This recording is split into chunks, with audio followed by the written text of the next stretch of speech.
बिस्मिल्लाहिर्रहमानिर्रहीम। पीपीएससी का आज अकाउंटिंग का एग्ज़ाम हुआ है और भी एग्ज़ाम थे, तो बच्चों ने जो हमारे साथ क्वेश्चन शेयर किए हैं 20 नंबर का जीके का पोर्शन होता है। सब्जेक्ट वाइज जो एग्ज़ाम हो रहे होते हैं तो इनमें भी 20 नंबर का ही था। जो क्वेश्चन हम तक पहुँचे हैं आप तक पहुँचाने की कोशिश करते हैं। मकसद ये है कि कल जो एग्ज़ाम होने जा रहे हैं असिस्टेंट डायरेक्टर पैसी का, असिस्टेंट डायरेक्टर टीपा का, उसका जो पेपर पैटर्न है आपको आइडिया हो थोड़ा सा कि जीके वो किस तरह से पूछ रहा है, किस तरह का जो क्वेश्चन है वो कल के पेपर में आ सकते हैं। तो क्वेश्चन आप तक शेयर करने की कोशिश करते हैं बेटा। इसमें सबसे पहला क्वेश्चन है कि वर्ल्ड ट्रेड ऑर्गेनाइजेशन जो WTO है, इसने वार्न किया था अमेरिका को कि वो ड्रॉप करें, कम करें अमेरिका को और चाइना को अपने जो टैरिफ हैं। आपको पता है ट्रम्प टैरिफ मशहूर हुआ था। ट्रम्प जैसे ही आया उसने पूरी दुनिया के मुल्कों के ऊपर टैक्स लगाना शुरू कर दिए हुए थे, पाकिस्तान पे भी लगाए थे। तो चाइना की और यूएसए की बेसिकली ट्रेड की जंग है। तो यूएसए ने चाइना के ऊपर 145% टैक्स लगाए थे और चाइना ने यूएसए के ऊपर 125% टैक्स लगा दिए थे जवाब में। अब ये जंग थी, इससे दुनिया की जो ट्रेड थी वो डिस्टर्ब हो सकती थी। तो वर्ल्ड ट्रेड ऑर्गेनाइजेशन WTO जो है ये नॉन गवर्नमेंटल ऑर्गेनाइजेशन है जो ट्रेड को फैसिलिटेट करते हैं। नाम से आइडिया हो रहा है वर्ल्ड ट्रेड ऑर्गेनाइजेशन। तो ट्रेड को फैसिलिटेट करती है ताकि दुनिया के अंदर ट्रेड का एक बैलेंस बना रहे। तो इन्होंने वार्न किया यूएसए को और चाइना को कि जब अपने जो टैरिफ हैं जो इन्हें कम करें, अपने जो टैक्सेस आपने लगाए हैं चीज़ों के ऊपर ये कम करें। तब जाके यूएसए ने कम किया। अब फाइनली जो डील हुई चाइना की और यूएसए की, यूएसए ने 55% लगाया है चाइना के ऊपर टैक्सेस और चाइना ने यूएसए के ऊपर 10% लगाए हैं। ठीक है, तो फाइनली डील ये हुई है। ये भी सवाल आया 145% वाला भी पूछा गया है पेपर में। तो WTO का सवाल क्या था, कितने परसेंट कम करने का कहा था उन्होंने टैरिफ। 80% कम करने के लिए उन्होंने इन्हें वार्न किया था, फोर्स किया था, इस तरह से आप कह सकते हैं। नेक्स्ट जो क्वेश्चन है हमारे पास वो है जी G20 की जो समिट है 2025 वाली वो किधर हुई है या होगी। तो बेटा ये अभी हुई नहीं है, ये नवंबर में जाके होगी। 22-23 नवंबर 2025 को साउथ अफ्रीका इसे होस्ट करने जा रहा है। G20 ग्रैंड 20 जो बड़ी इकोनॉमी है दुनिया की, उनकी एक समिट होने जा रही है। कहाँ? अफ्रीका के अंदर एनुअल समिट होती है, आपको बताया इनकी। Which of the following has maximum protein. अब इसमें से ऑप्शन का आपको पता होगा क्योंकि आप एग्जाम दे के आए हैं कि कौन कौन से ऑप्शन थे। प्रोटीन सबसे ज्यादा आपको पता है गोश्त में होता है, ठीक है, आपका बीफ हो गया, आपका चिकन हो गया, एग में भी होता है। अब ऑप्शन जो मौजूद थे उनमें से जो है एग मेरे ख्याल से बेहतर था। मजीद इसे आप देखिएगा, ठीक है। नेक्स्ट क्वेश्चन है जी हमारे पास, which acid is produced in stomach. हमारा जो मैदा है उसके अंदर कौन सा एसिड जो है प्रोड्यूस होता है। HCl प्रोड्यूस हो रहा होता है, हाइड्रोक्लोरिक एसिड, जो कि डाइजेशन के अंदर हमारे काम आता है, खुराक के तौर फोड़ में हमारे काम आता है। ऊपर वाले दोनों करंट अफेयर के क्वेश्चन थे बेटा, अब वो जीके को देख रहा है। नेक्स्ट है जी हमारे पास, इन 1960s 60 की दिहाई में what type of basis had provided by Pakistan for America. तो किस तरह की बेसिस हमने अमेरिका को दी हुई थी बेटा। मिलिट्री बेसिस हमने दी हुई थी उस दौर में, एयर बेसिस कह लें, मिलिट्री एयर बेसिस जो होती है। इसमें मशहूर जो एयर बेस हमने दी हुई थी, अगर उसने नाम पूछा हुआ था तो बड़बीर एयर बेस थी जी। बड़बीर एयर बेस जो थी हमने, ये पेशावर के अंदर थी, हमने दी हुई थी। जहां से अमेरिका के U-2 नामी जहाज उड़ते थे और जाकर रशिया की सर्वेलेंस किया करते थे। एक जहाज रशिया वालों ने गिरा लिया था अमेरिका का और हमारे तक खबर ये पहुंची थी कि जहाज भी गिर गया और बंदा जो पायलट था वो भी मारा गया। लेकिन बाद में पता चला कि पायलट जिंदा था और पायलट ने एक्सपोज कर दिया कि हम तो पाकिस्तान की सरजमीन पेशावर से बड़बीर एयर बेस से हम तो उड़े हैं। तब पाकिस्तान और रशिया के दरमियान में टेंशन हुई बहुत ज़्यादा और रशिया हमारे पर हमला करने वाला था। इस तरह से जो है ना उन्होंने कहा अपनी जो बेसेस हैं तुमने जो दी हुई है खाली करें, अदरवाइज हम हमला कर रहे हैं। 1960 की ये बात है। पूछता भी है U-2 इंसिडेंट जो है ना ये क्या था या कब हुआ था। 1960 में हुआ था। फिर हमने यहाँ से बेसिस खाली करवाई, तब जाके रशिया ठंडा हुआ कुछ। तो हमने मिलिट्री बेसिस तकरीबन उन्हें दी हुई थी मैक्सिमम। आगे चलते हैं, पेपर में अगर नाम पूछा हुआ था तो सबसे फेमस बड़बीर एयरबेस थी, और भी थी। ठीक है, नेक्स्ट है जो हमारे पास तरबेला डैम के हवाले से वाज कंप्लीटेड इन, तो ये रिपीटेड सवाल है। 1976 के अंदर जो है ये मुकम्मल हुआ था, 67-68 में इस पे काम शुरू हुआ था और 76 में जाके ये मुकम्मल हो गया था। 4888 मेगावाट जो है ना जी इसकी इंस्टॉल्ड कैपेसिटी है बिजली पैदा करने की। तरबेला डैम को आपको पता है दुनिया का सबसे बड़ा अर्थफिल डैम भी कहा जाता है, पाकिस्तान का ओवरऑल सबसे बड़ा डैम है ये।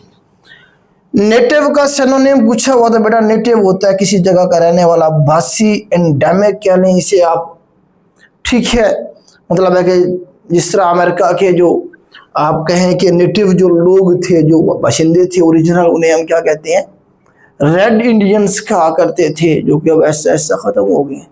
ये जो अमेरिकन हैं ये सारे यूरोप से गए हुए सारे माइग्रेटेड लोग हैं, उनकी आगे नस्लें चल रही हैं, मेजॉरिटी का जो कंट्रोल है वहाँ पे। आगे चलते हैं जी, हमारे पास एनालॉजी थी जी, अलजबरा मैथमेटिक्स कॉलेज यूनिवर्सिटी, ये बेहतर है। बाकी ऑप्शंस का आपको पता होगा, उनमें से कोई और अगर सूटेबल आपको लगता था तो वो भी ठीक हो जाएगा। इसमें आप देखें ना कि अलजबरा जो है मैथमेटिक्स की एक छोटी ब्रांच है, छोटी शाख है। इसी तरह से यूनिवर्सिटी की छोटी ब्रांच आपकी कॉलेज होती है। आजकल वैसे भी यूनिवर्सिटीज़ ने जो कॉलेज हैं उन्हें सीटें दी हुई हैं, वहीं से डिग्रियां करवा रहे हैं, तो अपना काम इस तरह कॉलेज के जरिए चलाया जा रहा है। आगे हमारे पास एक क्वेश्चन जी, पैसे वाइज का यू मस्ट हेल्प मी। पैसे वाइज का बेटा मैंने पहले भी बताया, एक फार्मूला याद रखिएगा। पैसे वाइज देखिए हमारे पास वन पेपर होता है, उसमें सवाल भी दिया होता है, जवाब भी दिए होते हैं, ऑप्शन मौजूद होते हैं। आपने सिर्फ जो सही आंसर है उसे छांटना होता है, उसे जो है ना आपने सर्कल करना होता है, ढूंढना होता है, ये आपका काम होता है। तो पैसे वाइज के अंदर बेटा याद रखिएगा हमेशा हमेशा हमेशा वर्ब की तीसरी फॉर्म इस्तेमाल होगी। तो वो ऑप्शन जिसमें वर्ब की तीसरी फॉर्म इस्तेमाल हुई ही नहीं है उसे इग्नोर करें, सबसे पहले तो उसे बाहर निकालें। हर हाल में वर्ब की तीसरी फॉर्म होगी। दूसरी एक शर्त आपने ये चेक करनी है सबसे पहले, अगर हो तो ठीक है, बाज़ दफ़ा एक ही 4 ऑप्शन में से एक में थर्ड फॉर्म इस्तेमाल हो रही होती है, बाकी 3 में वो दूसरी पहली या फोर्थ इस्तेमाल कर रहा होता है। आप डायरेक्टली आंसर पे पहुंच जाती हैं, बाकी चीज़ें आपको देखने की ज़रूरत भी नहीं पड़ती। लेकिन बाज़ दफ़ा 2-3 में होती है तो फिर आप दूसरी कंडीशन आप देखेंगे, पहली कंडीशन के वर्ब की तीसरी फॉर्म इस्तेमाल होगी हर हाल में। दूसरी कंडीशन होती है कि आपने इजाफा किया होता है कुछ ना कुछ, किसी ना किसी हेल्पिंग वर्ब का आपने एडिशन करनी होती है, अगर उसने सही और ठीक से करनी होती है। अगर उसने एडिशन की हुई है और ठीक से की हुई है, दूसरी शर्त भी आपकी पूरी हो गई है जिस सेंटेंस में, वो जो आपका ठीक है। जैसे इसमें उसने कहा यू मस्ट हेल्प मी, अब मी जो है हमारे पास ऑब्जेक्टिव केस है, जब इसे हम सब्जेक्ट बनाएंगे तो सब्जेक्टिव केस लगाएंगे, आई आ जाएगा। ठीक है, आगे हमारे पास जो हेल्पिंग वर्ब पहले से ही मौजूद है मस्ट, वो हमने वैसे ही लगा दिया, वो भी रहेगा, उसे हम नहीं चेंज कर सकते। हेल्प हमारे पास वर्ब की पहली फॉर्म है, हेल्प तीसरी फॉर्म आ गई हमारे पास।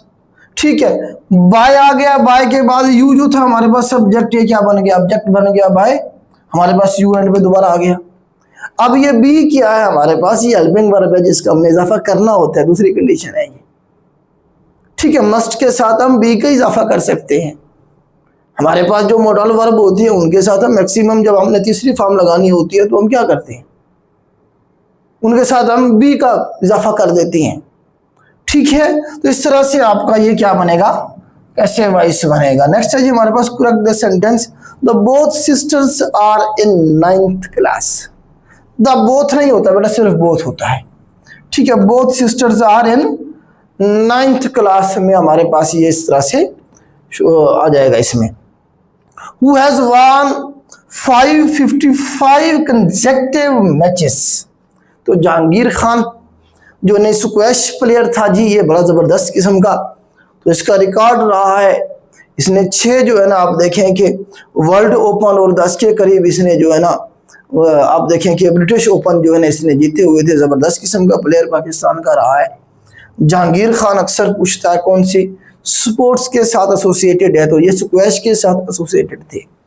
ठीक है जी, आगे हमारे पास पोर्ट्रेट और लैंडस्केप का पूछा हुआ बेटा, ये हमारे पास ओरिएंटेशन है किसकी, पेज की। पोर्ट्रेट हमारे पास इस तरह से होती है, ऐसे ऊपर से नीचे, ये हमारे पास पोर्ट्रेट है, ऐसे पेज जो होता है जैसे हमारे पास। ये हमारे पास लैंडस्केप है इस तरह से, जिस तरह ये मेरे सामने स्क्रीन आपको नजर आ रही है, ये हमारे पास ओरिएंटेशन जो है लैंडस्केप है। ठीक हो गया। आगे चलते हैं। इसमें ये पूछता है कि हमारे पास वर्ड में कौन सी होती है और पावर पॉइंट में कौन सी होती है। पावर पॉइंट में हमारे पास ये पावर पॉइंट ही है, लैंडस्केप होगी हमेशा, स्लाइड्स की ओरिएंटेशन। और उसके बाद जो वर्ड होता है उसमें हमारे पास पेज होता है पूरा, तो हमारे पास पोर्ट्रेट होती है। आगे हमारे पास नजम हुसैन सैयद के बारे में पूछा गया था जी। बेसिकली ये कौन थे जी? क्रिटिक थे ये। बेसिकली ये राइटर थे बड़े ज़बरदस्त किस्म के, 100 के करीब इन्होंने जो है किताबें लिखी थी। तो ये पंजाबी लिटरेचर के साथ जो है ना कनेक्टेड थे। 2016 में इनकी डेथ हुई है। ज़बरदस्त इंसान जी। इनके बारे में पूछा गया था ये कौन थे जी? क्रिटिक भी थे ये साथ में। Longest river of Pakistan, Pakistan का सबसे लंबा दरिया पूछा गया था जी, इंडस रिवर हमारे पास से है। ये मापाम लेक से निकलता है, जिससे हम लेक मानसरोवर भी कह देते हैं। और इसकी जो लेंथ है 3180 किलोमीटर है। दरिया पाकिस्तान का दरिया नील कहते हैं इसे। Skardu river, Mehran river, Indus river, Sindhu दरिया, सारे इसके नाम हैं। तो पाकिस्तान का सबसे बड़ा दरिया इंडस रिवर है। आगे जी हमारे पास अहमद शाह अब्दाली जो है was conquered requested to Shah Waliullah, requested by Shah Waliullah to defeat the Marathas. ये आपको पता है पानीपत की तीसरी जंग थी 1761 के अंदर, 761 के अंदर। असल में पता भी क्या हुआ था हिस्ट्री में, मैंने आपको ये पढ़ाया हुआ है कि जब हिंदुस्तान के अंदर जो मुसलमान मुगल्स थे उनकी हुकूमत कमज़ोर होने लगी, वो अपने ऐशियों में पड़े हुए थे, कोई कंट्रोल नहीं था। तो फिर एक तरफ तो अंग्रेज़ सर उठा रहे थे, दूसरी तरफ जो बाकी जो कौमें थी, जिसमें जो है ना सिख भी आप देखें आगे चल के जो है ना अपनी गवर्नमेंट बनाएंगे। इस तरह से मराठे जो है ना कंट्रोल हासिल कर रहे होते हैं। मैक्सिमम इलाके के ऊपर मराठे जो होते हैं, मराठे जिन्हें हम कहते हैं, वो कंट्रोल कर रहे होते हैं इस तरह से। और मुसलमान बहुत ज़्यादा वीक हो चुके होते हैं, मुसलमानों को मार पड़ रही होती है। तो इस सूरत हाल में शाह वलीउल्लाह साहब जो है दावत देते हैं अफगानिस्तान के एक बादशाह को, जिसका नाम क्या था जी? अहमद शाह अब्दाली था, कि वह हिंदुस्तान में इन्हें हिंदुओं को, मराठों को शिकस्त दें और मुसलमानों की हुकूमत को मजबूत करें। तो ये शाह वलीउल्लाह साहब की दावत पे आते हैं और शाह वलीउल्लाह साहब हिंदुस्तान के मुसलमानों को अपील भी करते हैं कि वो क्या करें, अहमद शाह अब्दाली का साथ दें। इस तरह से जो है ना जी ये क्या करते हैं, आके जंग करते हैं। पानीपत की तीसरी जंग होती है। मराठे एक साइड में अहमद शाह अब्दाली होते हैं। मराठों को वैसे आप देखें तो भली राम इस तरह से उनका नाम था, राव भाऊ इस तरह से था। तो वो लीड कर रहा था और उस तरह से मराठे उसमें से इधर से मुसलमानों में से आप देखें अहमद शाह अब्दाली कर रहा था। ये जीत गया था जंग अब्दाली, मराठे जंग हार गए थे। और ये बाकायदा अपनी हुकूमत बना कर ही बैठा था, ये वापस चला गया था। आलम शाह सानी था मेरे ख्याल से मुगल बादशाह, उसे जो है ना जी गवर्नमेंट दे के दोबारा से मजबूत करके ये वापस चला गया था। ठीक है, तो ये इस तरह से जो है ना जिसके बारे में पूछा जाता है, मराठों को शिकस्त दी थी इन्होंने। IMF के बारे में पूछा गया था, stand for international monetary fund. IMF 1944 में बना था। ये ब्रिटेन वुड्स एग्रीमेंट के नतीजे में बेसिकली दुनिया की इकोनॉमी को कंट्रोल करना था। ठीक है, हिस्ट्री में मैंने पढ़ाया था आपको कि IMF वर्ल्ड बैंक ये क्यों किस तरह से बनाए गए, किस तरह से पूरी दुनिया को डॉलर इकोनॉमी की तरफ लाया गया, डॉलर को इंटरनेशनल करेंसी बनाया गया एक पूरे प्लान के साथ, जिस वजह से अमेरिका आज भी सर्वाइव कर रहा है। डॉलर की मुनाफली इसलिए आज भी जो है ख़त्म नहीं हो रही और आगे मजीद 100 साल भी शायद ख़त्म ना हो। कोशिश कर रहा है अब चाइना, लेकिन चाइना को भी टाइम लगेगा। ग्रीन रेवोल्यूशन के बारे में पूछा गया पाकिस्तान में कब आया जी? 60 की दहाई में आया। क्या होता है ग्रीन रेवोल्यूशन? एग्रीकल्चर रेवोल्यूशन को आप ग्रीन रेवोल्यूशन कह सकते हैं। एक तो रिफॉर्म्स की थी अयूब खान ने 1959 में, जो ज़मींदार थे उनसे ज़मीनें लेके जो है ना जी तकसीम कर दी गई थी, लेकिन लिमिट बहुत ज़्यादा रखी गई थी। उन्होंने रखी थी 500 एकड़ जो थी वो इरिगेशन, और नॉन इरिगेटेड जो लैंड थी वो उनकी 1000 एकड़ रखी थी, जो कि बहुत ज़्यादा लिमिट थी मेरे ख्याल से। लैंड लॉर्ड वैसे ही रह गए थे पहले, लेकिन फिर भी कुछ ना कुछ इन्होंने रिफॉर्म्स की थी, इस तरह से नैने बेहतर की थी इन्होंने। और जो है ना जी ये जो सेम के इलाके थे वहाँ पे ट्यूबवेल लगवाए गए थे उस दौर में, जो अभी तक मुशर्रफ दौर तक रहे। ठीक है, इस तरह से एक अच्छा ज़बरदस्त इनिशिएटिव था। बीज मंगवाए गए थे बाहर से, असल में पाकिस्तान में खुराक की शॉर्टेज थी। तो इस तरह से जो है ना जी हमने फिर एक ज़बरदस्त जो है ना जी इनकलाब आया पाकिस्तान के अंदर। हमारी अपनी खुराक भी पूरी हुई, फिर हम दुनिया को एक्सपोर्ट कर रहे थे। गंदम और चावल की फसल में बेसिकली ये इनकलाब आया था, उसी को हम ग्रीन रेवोल्यूशन कहते हैं। नेक्स्ट क्वेश्चन है जी हमारे पास C++ में लाइब्रेरी फंक्शन। ये हमारे पास जो फंक्शन है एग्जिट और ये उसके बाद ये ब्रैकेट है, ये किस लिए का होता है, यूज़ करते हैं एग्जिट फ्रॉम द प्रोग्राम, किसी प्रोग्राम से अपने एग्जिट करना होता है, निकलना होता है, तो बार हम ये फंक्शन जो है यूज करते हैं। अपनी अपनी डफली, अपना अपना राग, हर बंदे की अपनी अपनी मस्जिद, हर बंदा अपने अपने में लगा हुआ है। ठीक है, इसका मतलब यही होता है। हाँ जी, नेक्स्ट है जी हमारे पास, आग लगे पर कुआं खोदना, मतलब देर हो जाए, जब आप काम आपको पहले करना चाहिए, आप जब उस वक्त करें जब उसका करने का कोई फायदा ही ना हो। बे वक्त काम करना, मतलब ये आपका बन जाएगा। तो ये 20 क्वेश्चन थे बेटा, उम्मीद है जो है ना आपको यहाँ से कुछ सीखने को मिला होगा। मैक्सिमम क्वेश्चन रिपीटेड हैं, 4-5 क्वेश्चन ही नए हैं। तो कल का जो एग्जाम होना है बेटा, उसके लिए आप सबको बेस्ट ऑफ लक। एग्जाम के बाद क्वेश्चन शेयर कीजिएगा इंशाल्लाह। पहले भी आपको बताया कि हमारी वेबसाइट के ऊपर पूरा 100 मार्क्स का पेपर आपको मिलता है, वीडियो भी हम आपके साथ शेयर करते हैं बना के। वरना वेबसाइट के ऊपर हमारी PSGKacademy.com जो वेबसाइट है, वहाँ 100 मार्क्स का पूरा पेपर होता है, वहाँ पेपर बना सकते हैं। पास पेपर सारे मौजूद हैं आपके पास, लेटेस्ट किताबों में तो जब आएगा प्रिंट होके आएगा, हमारी वेबसाइट पर आपको सबसे पहले मिलता है। ठीक है, तो इंशाल्लाह आप क्वेश्चन शेयर करेंगे तो हम उन्हें काउंटर चेक करके आपके साथ अगेन जो है उस पर एक वीडियो बना के आपके साथ हम शेयर करेंगे। आप सबके लिए बेटा बेस्ट ऑफ लक। जिन लोगों ने मेहनत की है इंशाल्लाह वो ज़रूर कामयाब होंगे। आज के लिए इतना ही, अल्लाह हाफिज़।